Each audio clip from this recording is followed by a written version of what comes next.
Hello everyone. তো এর আগে আমি সব ডেকোরেশন, খাবার দাবার আয়োজন সব কিছু দেখিয়েছি। এরপর কেক কাটিংয়ের পালা। দেখো এখানে কেক কাটার আয়োজন করা হচ্ছে, আর এদিকে সব বাবুর বন্ধু বান্ধবীরা ঘিরে দাঁড়িয়ে আছে বাবুকে।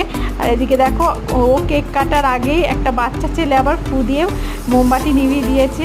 আর যাই হোক, বাচ্চা থাকলে যা হয় আর কি। আর এদিকে সবাই জড়ো হয়ে দাঁড়িয়ে আছে কেক কাটার জন্য। আর এদিকে তারপর কেক কাটবে। তারপর কেক কাটার পরে কিছু ছবি তুলে নেওয়া হলো পিসিদের সাথে, ওর দাদুদের সাথে, ওর ঠাকমা, দিদুন, বম্মা সবার সাথে ছবি তুললো বাবু। আর তারপর এদিকে খেতে বসে পড়েছে, যে বার্থডে বয়ও খেতে বসেছে। আর এদিকে বৃষ্টির জন্য না সব ন্যাচাকার হয়ে গেছে। বৃষ্টিতে ভেবেছিলাম ছাদে আর কি খাওয়া দাওয়া করানো হবে, তো সেই মতো। আর এদিকে বৃষ্টির জন্য কিচ্ছু করা হয়নি বারান্দার মধ্যে। আর শেষ পাতে আমরা এখানে খেতে বসেছি, লাস্টে সব ফাঁকা হয়ে গেছে দেখো। আর বৃষ্টি এসে খুব